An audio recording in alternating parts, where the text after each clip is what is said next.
Tonight, we reveal a royal scandal that could shake the foundations of the monarchy forever, an unprecedented confrontation that has stunned the entire kingdom.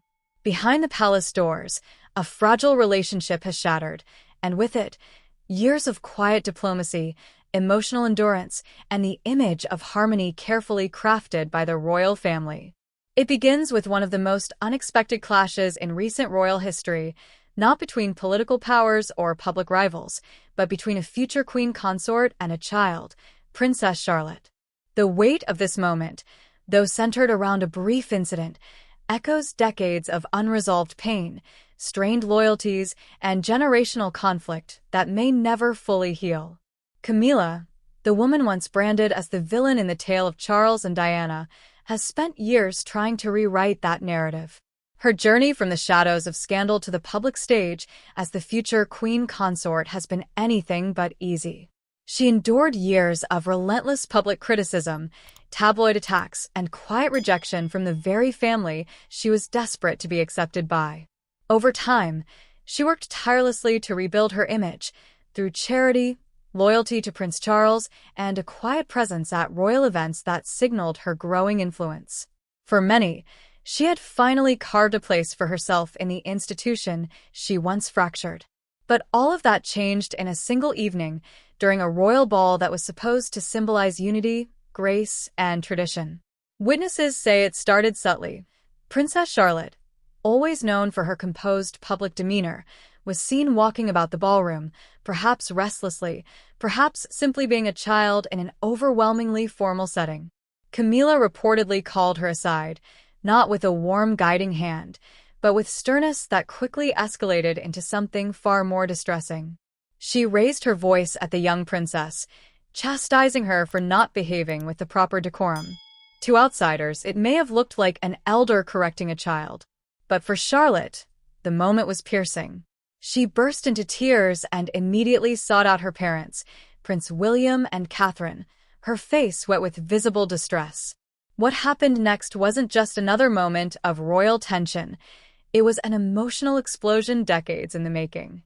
William, known for his deep protectiveness over his children and his desire to shield them from the emotional turbulence he experienced in his own youth, did not hesitate.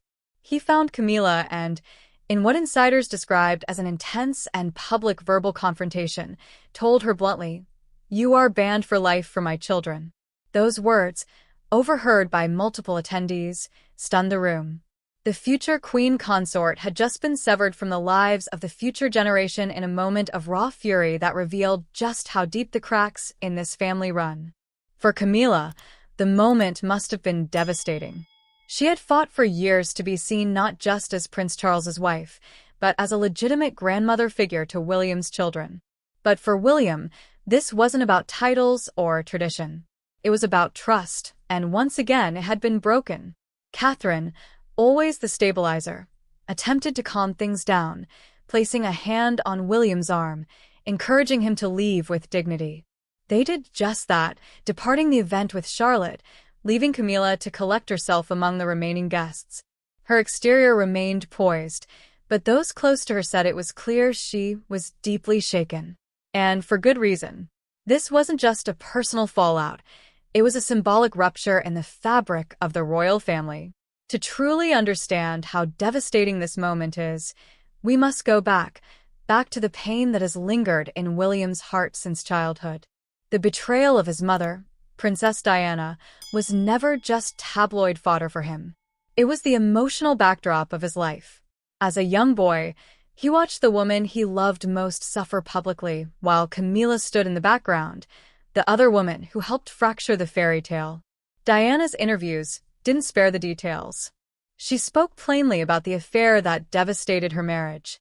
William, only 15 when Diana died, grew up watching his mother weep on television, saw headlines that painted his family as broken, and lived with the knowledge that Camilla was at the center of it all. So, when Charles married Camilla, it wasn't a celebration for William, it was a wound being reopened. Both he and Harry reportedly begged their father not to go through with it, but their pleas were ignored.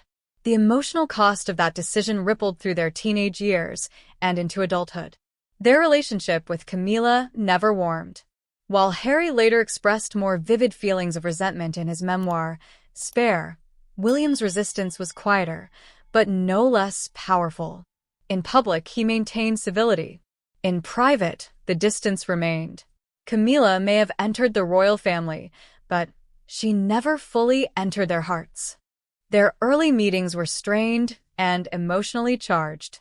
Camilla met William for the first time in 1998, just a year after Diana's death. That encounter was described as awkward, tense, and emotionally heavy. William barely spoke. Camilla was visibly nervous. That set the tone for years to come. Their interactions were formal at best, cold at worst.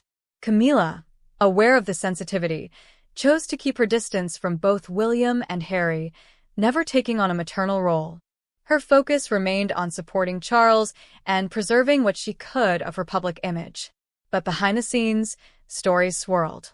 Reports suggested that Camilla had strategically leaked stories to the media, stories that painted her in a more favorable light while shifting blame toward others in the family. William and Harry were reportedly furious, interpreting these moves as manipulative attempts to control the public narrative. The image of Camilla, once again, became one of someone working in shadows rather than in honesty. Whatever progress she had made was quickly undermined by the perception of calculated influence and emotional detachment. Still, in recent years, a fragile cooperation emerged between William and Camilla, largely because of necessity. As King Charles's health began to falter, duties were redistributed. William, as the heir, stepped into a more prominent role. Camilla, now officially Queen Consort, stood beside the king and, occasionally, beside William. Public appearances suggested a growing respect, if not warmth. William even acknowledged that Camilla brought a certain softness to his father, revealing sides of Charles that had been long hidden beneath royal duty. It was a diplomatic balance, carefully maintained for the good of the monarchy. And then came the confrontation with Charlotte. A single moment of misjudged authority undid years of cautious progress. For William, it wasn't about a child misbehaving. It was about legacy, boundaries, and emotional scars that had never truly healed. Charlotte, though young, has always shown poise beyond her years.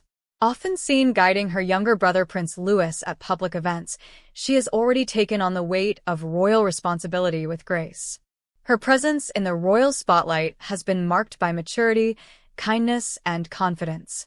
That such a child would be reduced to tears at a formal event, and by a member of her own family, deeply disturb her parents, and particularly her father. William and Catherine's parenting style stands in stark contrast to the one William grew up with. Gone are the days of nannies raising royal children while parents attend to state affairs.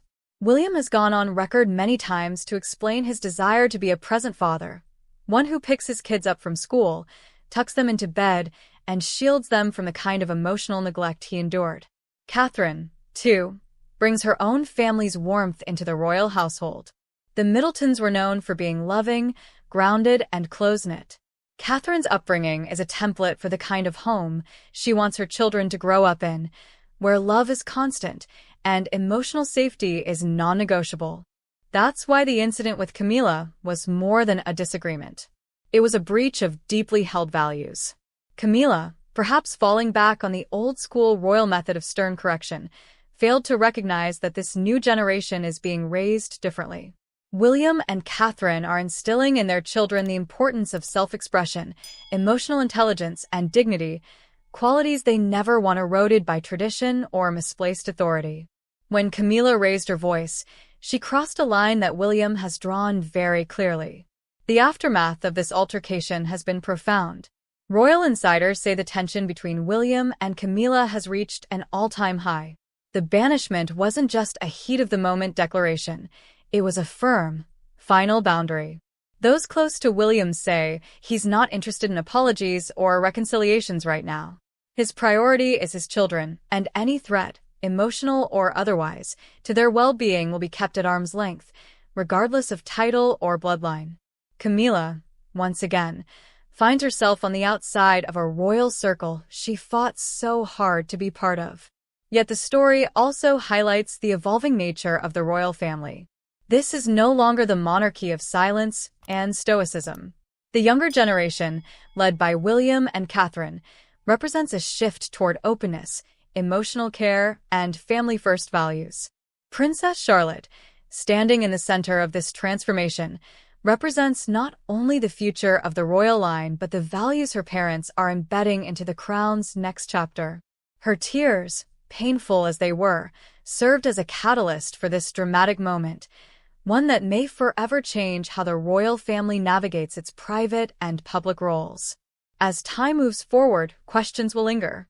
Can the wounds between William and Camilla ever truly be healed? Will the royal family present a united front again, or will this incident be a breaking point that defines their future relationships?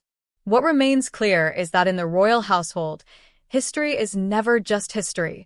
It's living, breathing, and shaping every moment that unfolds. If you found this story as powerful and revealing as we did, don't forget to like this video and subscribe to our channel for more rare insights and real stories from behind palace walls. There's always more than meets the eye in the world of royalty, and we'll be right here, bringing it all to light.